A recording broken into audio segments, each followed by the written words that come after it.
The silent ships arrived without sound or fire. They did not break the sky. They did not burn the air. They simply appeared, dark shapes resting above the blue curve of Earth. They stayed high, far from planes and clouds. Their surfaces reflected no light. They watched. Inside the ships, alien minds studied screens filled with moving dots and lines. They had seen many worlds before. When watchers arrived, fear usually followed. Cities screamed. Leaders shouted. Systems failed. Chaos came fast. The watchers expected the same from this small, bright world. On Earth, the first signs were small. A soft glow appeared at night. Thin lights moved slowly across the stars. Some people stopped and pointed. Some took photos. Some just stared in silence. News spread before panic could grow. Screens showed the sky. Voices stayed calm. Experts spoke in simple words. No one said the end was near. No one ran. Jack was at work when the lights first appeared. He was in a power station near the edge of the city. The room was warm and loud with steady machines. Jack checked screens and numbers. He heard his phone buzz, but he finished his task first. When he looked, there were many messages. He stepped outside. The night was clear. Above him, a slow light moved, smooth and steady. It did not blink like a plane. It did not fall like fire. It simply moved. Jack felt a small knot in his chest. He took a deep breath. He had fixed broken systems during storms and blackouts. He had stayed calm when alarms screamed. He trusted his hands and his mind. He looked again at the sky and nodded once. "Whatever this is," he said softly, "the lights still need power." He went back inside and kept working. Across the city, Lily stood in a classroom. It was late afternoon. The sun painted the walls orange. Children whispered and pressed their faces to the windows. One boy raised his hand with shaking fingers. "Miss Lily," he asked, "are we in danger?" Lily walked to the window. She saw the pale light above the clouds. It moved slowly like it was thinking. She felt fear touch her heart, but she did not let it stay. She turned back to the class and smiled. "No," she said gently. "We are not in danger right now. We are safe here. Let us finish our lesson." The children watched her face. They saw no panic there. They sat back down. Lily continued to teach. Her voice stayed steady. She asked questions. She listened to answers. Outside, the world felt strange, but inside the room, life stayed normal. The watchers saw all of this. Their sensors scanned streets and homes. They listened to signals. They counted heartbeats and voices. They searched for signs of collapse. They did not find them. Traffic slowed, but it did not stop. People went home early, but they did not fight. Stores stayed open. Shelves stayed full. Phones rang with concern, not screams. The watchers noted something unusual. Humans talked to each other. They shared calm words. They checked on neighbors. They stood together in small groups and looked at the sky in quiet wonder. In one apartment, a family ate dinner while the lights passed overhead. They talked about school and work. In another place, friends stood on a roof and laughed nervously, making jokes to ease the moment. Fear existed, but it did not rule. Jack's station received a small power spike. He adjusted settings and stopped it. His hands moved with care. His mind stayed focused. He thought about his sister across town and sent her a short message. "I'm fine. You okay?" She replied a moment later. "Yes. Watching the sky. It's strange." Jack smiled and returned to his work. At the school, the bell rang. Children packed their bags. Parents waited outside, looking up often. Lily walked with her students to the door. She spoke with parents in calm tones. She did not guess or shout. She said only what she knew. "We don't understand it yet," she said, "but we are okay." The watchers compared this world to others they had studied. There was no mass fear response. No collapse of order. No signal of surrender or attack. Humans did not kneel. They did not strike. They waited. Night fell fully. The lights remained. They moved like quiet thoughts above the planet. Cameras pointed upward. Scientists gathered data. Artists sketched shapes in notebooks. Musicians played soft songs in city squares. Jack stepped outside again during his break. The air felt cool. He leaned against the wall and watched the sky. For a moment he felt very small. Then he felt something else. He felt proud. Whatever watched them was seeing humans as they were. Not as monsters. Not as weak animals. Just people standing, breathing, choosing calm. Lily reached home and turned on the radio. The voices there were steady. Leaders asked for patience. Doctors asked people to rest. Teachers shared messages of comfort. Lily made tea and sat by the window. She waved at the light, feeling a bit foolish but also brave. The watchers saw her wave. Inside the silent ships, records updated. Notes changed. Expectations shifted. This world did not break under eyes from the dark. It smiled back. The watchers did not move their ships closer. They did not send words or weapons. Instead, they touched the world in small ways. Quiet ways. Ways meant to test, not to destroy. In several cities, lights flickered. It was not a full blackout. It was brief. Power dipped, returned, dipped again. Elevators stopped for a moment. Screens went dark and came back. Traffic lights blinked red, then green. The watchers waited for fear. On Earth, people noticed. Tom was in his apartment when the lights blinked off. The room fell into soft gray shadow. His fridge went silent. His clock stopped ticking. A second later, the power returned. Tom frowned. He checked his phone. Messages were already coming in. Did your power cut? Mine too. Is this because of the lights in the sky? Tom looked out the window. The strange glow was still there, steady and calm. He felt a tightness in his chest, but he pushed it down. He opened his fridge and checked his food. Everything was still cold. He thought of Mrs. Green next door. She lived alone and walked with a cane. Tom grabbed a bag and filled it with bread, fruit, and bottled water. He knocked on her door. She opened it slowly, eyes wide. Power flickered, Tom said with a small smile. I brought extra food just in case. Mrs. Green's shoulders relaxed. That's kind of you, she said. Thank you. Down the street, more lights flickered. Some stores closed early. Others stayed open and lit candles near their doors. People walked slower. They talked more. The watchers watched closely. They saw no running crowds. No broken windows. No fires. In another part of the city, Anna stood outside a small community hall. She worked there as a volunteer. When the power dipped, the hall's lights went out for a full minute. People nearby gathered, confused and quiet. Anna stepped forward. Everyone, she said, raising her voice just enough. If you need water, a phone charge, or a place to sit, come inside. We have backup lights. She opened the doors. Battery lamps glowed warm and yellow. Tables were pushed together. Someone brought chairs. Someone else brought a box of candles. People followed her without question. A man asked, "Is this an attack?" Anna shook her head. We don't know. But we can help each other while we wait. The watchers marked this moment. They saw humans choose order without command.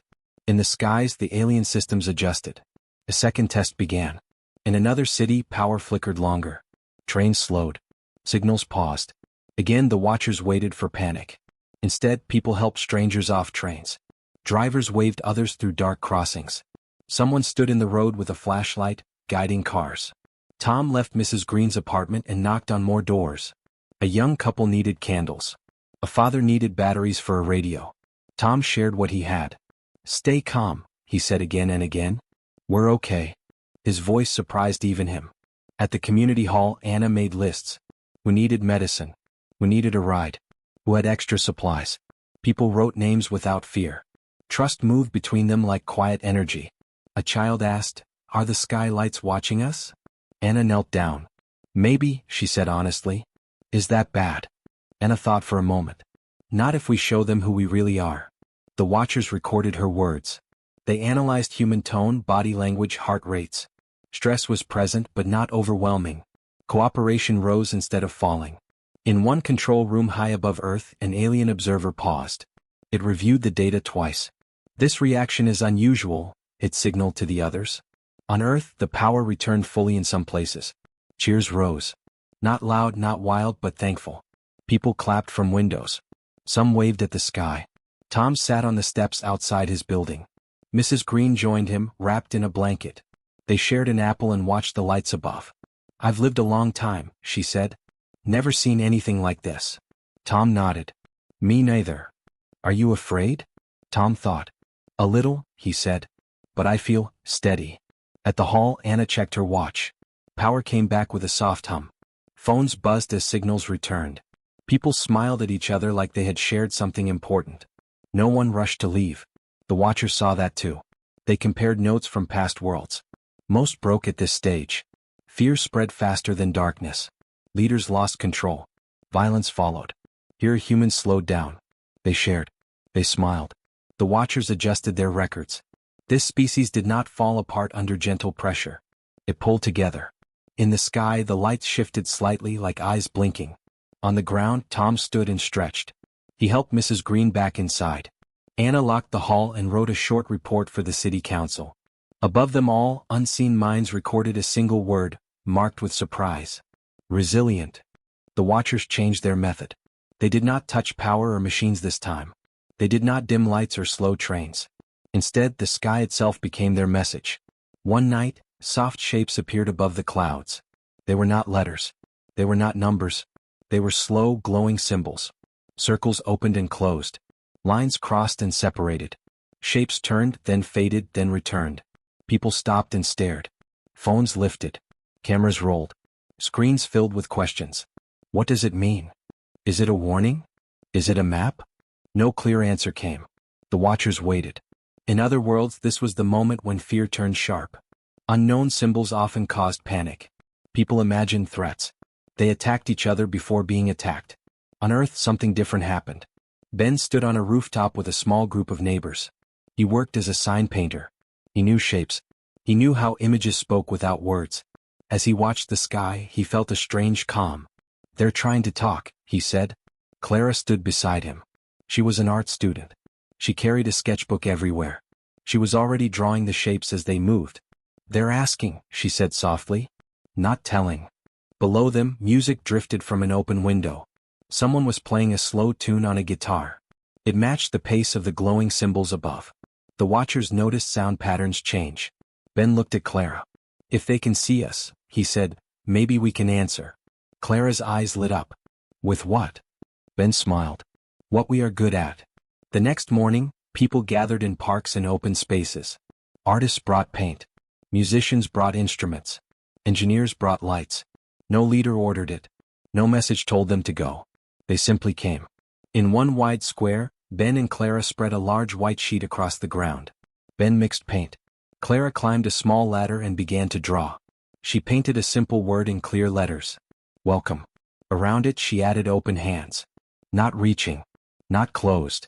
Just open. Children helped color the edges. Someone brought flowers and placed them near the sign. Others stepped back to give space. Music grew. Drums beat slowly. Flutes joined.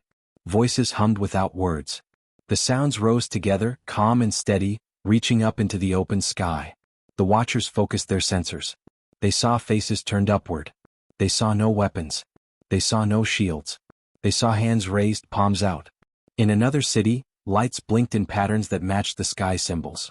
Someone figured out how to answer using buildings and windows. Lights turned on and off in careful timing.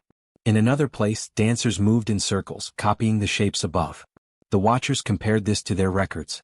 No species had answered like this before. Ben stepped back from the sign, hands covered in paint.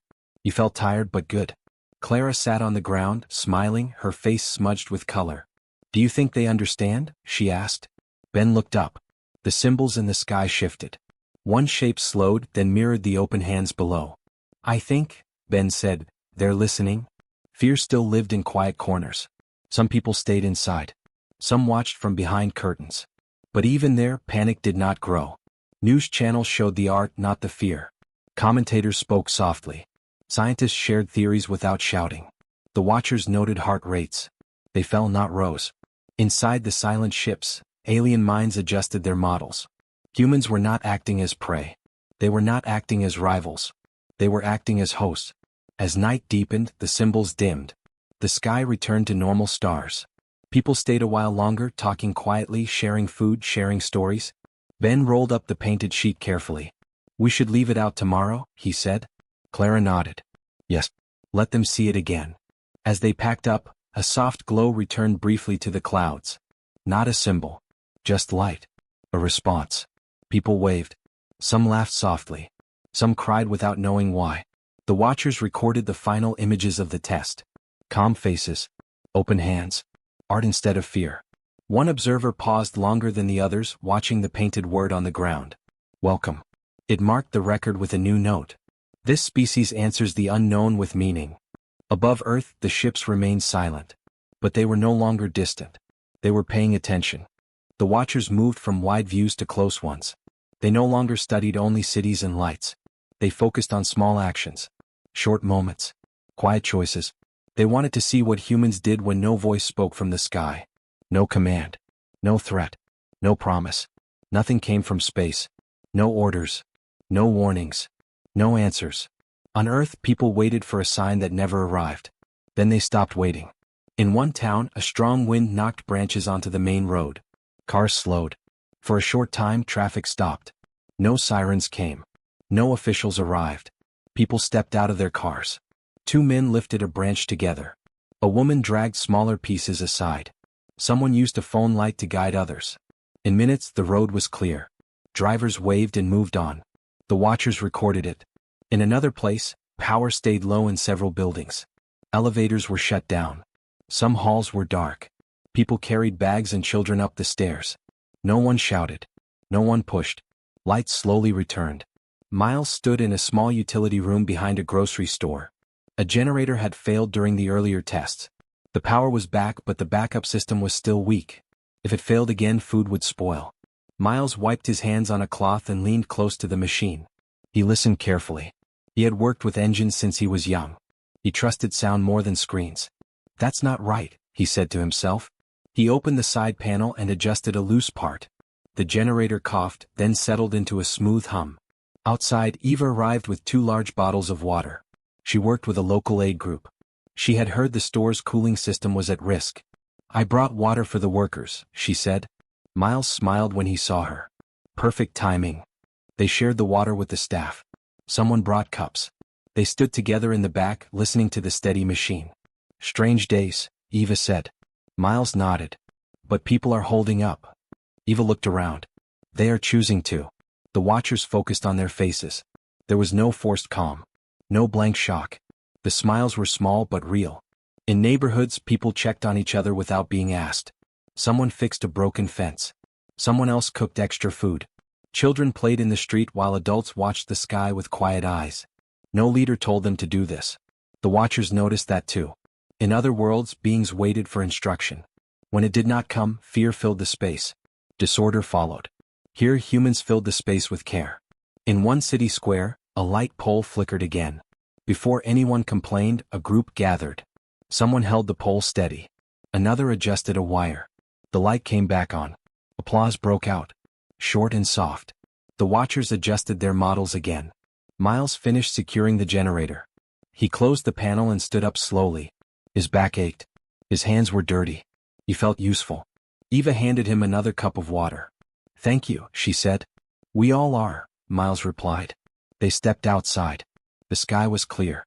The strange lights were faint now, almost gone. Street lights glowed steady and warm. Cars passed. Shops reopened. Life moved forward.